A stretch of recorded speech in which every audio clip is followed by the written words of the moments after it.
রোজা রাখতে রাখতে কষ্ট হয়ে গেলে নামাজ ছাড়িয়ে দেওয়ার অনুমতি নাই, যে আল্লাহ আমার রোজা কষ্ট হয়ে গেলে আমি জোরে নামাজ পড়বো না, আসর পড়বো না, এগুলি কান্দি দিলি হবে নাকি? আল্লাহ দাঁত ফেলাতে পারি, রোজা রেখে সে সব পাইতে হলে নামাজ রাখবে, নামাজ ছাড়া রোজায় কোনো নেকি নাই। হ্যাঁ, আল্লাহ আমার হজ করতে করতে কষ্ট হয়ে গেছে, আমি নামাজ পড়বো না, বলার কায়দা আছে? আল্লাহ আমি 10 কোটি টাকায় গ্রাম ভরে জাকাত দিয়ে বেড়াচ্ছি, দিন ভরে ঘুরতে ঘুরতে আমার হাঁটু ব্যথা গেছে, আমি নামাজ পড়বো না, এগুলি উভয় আছে। নামাজ কোনোটাই যে ছাড়ার কাছে। কিন্তু নবী আলাইহিস সালাম জিহাদ করতে যাইয়া, খন্দকের জিহাদের খন্দক খনন করতে যায়, 4 ওয়াক্তের নামাজ কাজা করে ফেলেছে। থাক নামাজ আগে খন্দক, থাক যোহর আগে খন্দক, থাক আসর আগে খন্দক, থাক মাগরিব আগে খন্দক, থাক ইশা আগে খন্দক, 4 ওয়াক্তের নামাজ 3 ওয়াক্ত বা 4 ওয়াক্তের নামাজ কাজা করে ফেলেছে জিহাদের জন্য। তাহলে বোঝা যায় যে নামাজ কোন ইবাদতের কারণে নামাজ মিস নাই, একমাত্র জিহাদের প্রয়োজনে নামাজও কাজা করা জায়েজ আছে। 682 বার আসছে জিহাদের আলোচনা। এরপরে আরেকটা বিষয় আলোচনা অত্যন্ত জরুরি, সেটা হলো তাকওয়া।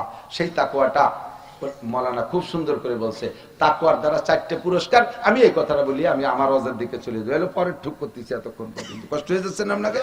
হচ্ছে না তাই? আমার তো কষ্ট হয়ে যাচ্ছে, ডেলি দৌড়ে দৌড়িয়ে এলোমেলো, কি করবো কন?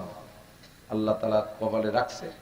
শুরু করছি গড়ে মাহফিল জগতে আপনাদের আলফাডাঙ্গা থেকে, ওই পাড়াক গ্রাম কামার গ্রাম ওই দিক দিয়ে বাইসাইকেলে আসতাম, ভ্যানে আসতাম, স্টেজে যাচ্ছি, তার মধ্যে প্যান্ড পঞ্চ পাই দিয়ে আসছি, পঞ্চের সে বল্টু বাড়াই গেছে, এই একটু দূরি থাকতে পঞ্চের বল্টু গুলি গেছে, স্যান্ডেল একখান পায় একখান হাত তৈরি স্টেজে উঠছে। এভাবে আল্লাহ তাআলা এ পর্যন্ত নিয়ে আসছে আলহামদুলিল্লাহ। আপনাদের আলফাডাঙ্গাই আমার রজের মূল মারকাজ, কাজেই আপনাদের সাথে আমার ভালোবাসা আন্তরিকতা অনেক বেশি। কষ্ট হচ্ছে না তো? 4টে তাকওয়া তো হুজুর শিখাইছে, তাকওয়ার কত উদাহরণ দিচ্ছে। তাকওয়া বোঝা যায়, ব্যক্ত করা যায় না। রসগোল্লার মিষ্টি বোঝা যায়, বলা যায় না যে কিরকম, ঠিক না? দর্শখান মুকফি মানামচু বুয়েগুল দরবর গেগুল, দর্শখান মুকফি মানামচু বুয়েগুল দরবর গেগুল, হারকাতি দেন মাইলে দারাত দর্শখান বিনাত মোরা। ফুলের মধ্যে ঘিরান আছে, আছে আছে, ফুলে ঘিরান আছে না? কিন্তু পাপড়ি ধরে দেখলি কি বোঝা যায় যে কোনটার মধ্যে ঘিরান আছে? নাকে দিলি বোঝা যায়, ঠিক কি ঠিক না? আল্লাহ কয় দর্শখান মুকফি মানামচু বুয়েগুল দরবর গেগুল, ফুলের পাপড়ির মধ্যে যেমন সুবাস লুকায়িত আছে, আমি আমার কোরআনে কারীমের আয়াতের মধ্যে লুকায়িত আছি। হারকাতি দেন মাইলে দারাত দর্শখান বিনাত মোরা, যে আমি আল্লাহকে দেখতে চাই সে আমার কোরআনে কারীমের মধ্যে তাকাও, প্রত্যেকটা হরফে হরফে আমাকে দেখতে পারবা, প্রত্যেকটা হরফে আমাকে দেখতে পারবা। আমার সৃষ্টির মধ্যে নজর করো, হাজার মে তেরি রঙ্গ বো হায়, যেদার দেখে তাগো উদার তু হি তু হায়। গাছের মধ্যে আল্লাহর কুদরত, মাছের মধ্যে আল্লাহর কুদরত। মুসলমান জবাব দাও, গাছের মধ্যে আল্লাহর কুদরত আছে না নাই? একই জায়গায় 2টা গাছ, 2টার নাম আম গাছ।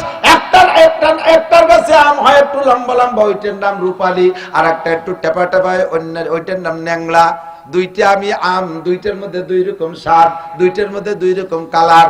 মাটির থেকে একই গাছে, একই মাটির থেকে 2টা গাছ 2 রকম কেন হইল?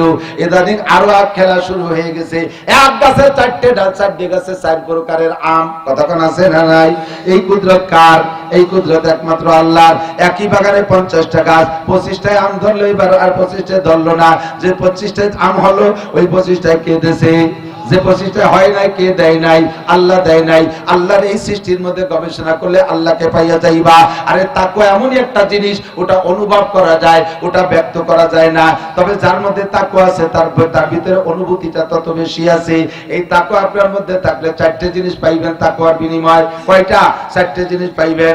1 নম্বরে তাকওয়ার বিনিময় দুনিয়ায় শান্তি পাইবেন, দুনিয়ায় শান্তি পাইবেন। আল্লাহ কয় ওয়ালাউ আন্না আহলাল কুরা আমানু ওয়াত্তাকাউ লাফাতাহনা আলাইহিম বারাকাতিম মিনাস সামাই ওয়াল আরদ। হে দুনিয়ার মানুষ, যদি তুমি আল্লাহকে বিশ্বাস করো, দুনিয়ার মানুষ যদি ইমানদার হয়ে যাও, ওয়াত্তাকাউ, আল্লাহকে যদি ভয় পাও, আল্লাহ কয় লাফাতাহনা আলাইহিম বারাকাতিম মিনাস সামাই ওয়াল আরদ, আসমান আর জমিন থেকে শান্তি আর রহমতের সব দরজাগুলো আমি আল্লাহ খুলে দেব। তাকওয়া যার মধ্যে আছে, খেয়াল করে না, তাকওয়া যার মধ্যে আছে সে কোনো প্রকার গুনাহ করে না।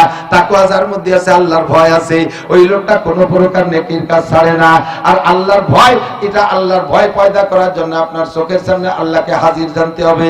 মাঝে মাঝে বলি একটা বাস্তব কারগুজারি।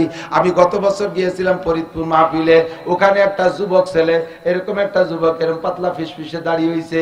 ছেলেটার মাথায় সুন্দর একটা সাদা পাগড়ি, গায়ে তার পরনে জুব্বা।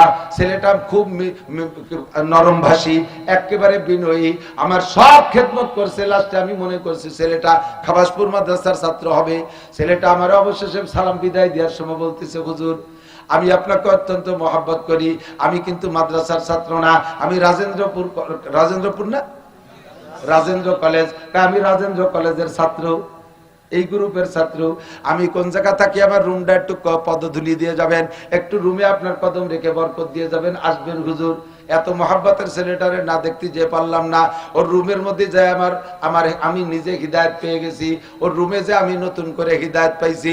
রুমের মধ্যে উকি মারে দেখি রুমের ছাদ, বিল্ডিং এর যে ছাদ, ওই ছাদের সব জায়গা বাংলায় লেখা আল্লাহ দেখে।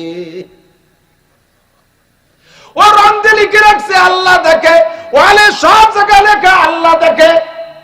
একটা ছেলে এক রুমে একা একা থাকে, ওই রুমে আর কেউ থাকে না। একটা যুবক ইয়াং সুঠাম বডির অধিকারী ছেলে, একটা রুমের মধ্যে থেকে হাজার রকমের গুনাহ করা যায় কি যায় না, কথা বলো। গুনার বহুত প্রকার আছে, একা একা করা যায়। এবার গুনাহ যখন করবা তখন তুমি যেদিক হোক, একদিক তো তোমার নজর পড়বে, সেই দিক তাকাইলে যদি চোখে লেখা দেখো আল্লাহ দেখে, তখন ভিতরে একটা আতঙ্ক আসবে কি আসবে না? আরে ওই তো আল্লাহ দেখে। শীতে গুনাহ করবা, ছাদে দেখা লেখা আছে আল্লাহ দেখে। এবার ওখান থেকে চোখ ফিরে আসছে না, রে গুনাহ করা যায় না, আল্লাহ দেখে। পিছনের রলের দিক ফিরে গুনাহ করতে যাবা, সেখানে লিখে রাখছে আল্লাহ দেখে। এর নাম হলো আল্লাহর ভয়। আল্লাহ কায়মাই ওয়ালাউ আন্না আহলাল কুরা আমানু ওয়াত্তাকাও, এই রকম ঈমান আর ভয় যদি তুমি অন্তরে তৈরি করো, লাফাতাহনা আলাইহিম বারাকাতিম মিনাস সামাই ওয়াল আরদ, আসমান আর জমিন থেকে রহমত আর বরকতের দরজা খুলে দেব। বিশ্বাস না করো আফগানিস্তানের দিকে তাকাও, মাত্র 21 সাল, এই 2-3 বছর তাদের স্বাধীনতার বয়স। এই 2-3 বছর স্বাধীনতার ভিতর দিয়ে আল্লাহর ভয় আর আল্লাহর প্রতি বিশ্বাস এমন ভাবে স্থাপন করাইতে সক্ষম হয়েছে, বেনামাজি ও দেশে নাই। সাবালিক কোন পুরুষ নারী বেনামাজি থাকতে পারবে না, বেপরদায় রাস্তাঘাটে মার্কেটে ঘোরাফেরা করতে পারবে না, নারীদেরকে বেপরদায় স্কুল কলেজে যা বন্ধ, নারীরা বেপরদায় চাকরি বাকরি করতে পারবে না। জেনা ধরা পড়লে পাথর মেরে শেষ, চুরি ধরা পড়লে হাতে হাত কাটা হয়ে যাবে। শরীয়তের সব বিধানকে বাস্তবায়ন করতেছে আল্লাহ পাক, কি পরিমাণ বরকত দিয়েছে। এত বড় 40 বছর যাবত যুদ্ধ বিধ্বস্ত দেশ, একটানা 40 বছর। আগে 20 বছর রাশিয়ার সাথে যুদ্ধ করেছে, ওদেরকে হারানোর পরে আমেরিকা ঢুকছে, তাদের সাথে 20 বছর। আমেরিকা শুধু একা নয়, বিশ্বের শক্তিশালী 42টি রাষ্ট্র সম্মিলিত সংগঠনের নাম ন্যাটো। এই ন্যাটো বাহিনীর সাথে মোল্লারা বন্দুক দিয়ে যুদ্ধ করে তাদেরকে ল্যাংটা ব্যাংটা করে তাড়াই দিয়া এই দেশের স্বাধীনতা অর্জন করেছে। আল্লাহ পাক তাদের কি দেশে এই অল্প 3 বছরের ভিতরে অত্যাধুনিক দামি দামি বিশাল বিশাল খনিজ সম্পদ তাদের জন্য খুলে দিয়েছে। মাটির নিচে যেখানে হাত দেয় খনি, তেলের খনি, গ্যাসের খনি, সোনার খনি, ইউরেনিয়ামের খনি, লোহার খনি, বারাকাতিম মিনাস সামাই ওয়াল আরদ, জমিনের বরকত খুলে দিয়েছে। আসমান থেকে অফিস সামাই রিজকুকুম, এ বলেন রুজি আসে কোন জায়গা থেকে? আসমান থেকে রুজি আসে। সব ধান পাট ফসল টসল যা বলেন সবকিছু কিন্তু ওর ভিতরে শ্বাস হয় আর বিচি হয়, কিন্তু আসমান থেকে, আসমানের থেকে আসে। আল্লাহ পাক রব্বুল আলামিন দেয়। এই আফগানিস্তান ওয়ালাদের আনারের চাষ, ডালিমের চাষ মাত্র 3 বছরে এমন বরকত আল্লাহ আসমানের থেকে দিয়েছে। ওই দেশের আনারের রস সারা পৃথিবীতে এক্সপোর্ট হচ্ছে, সারা পৃথিবীতে যাইতেছে। অত্যাধুনিক আনারের রস, লক্ষ লক্ষ কোটি কোটি রেমিটেন্স তারা কামাই করতেছে।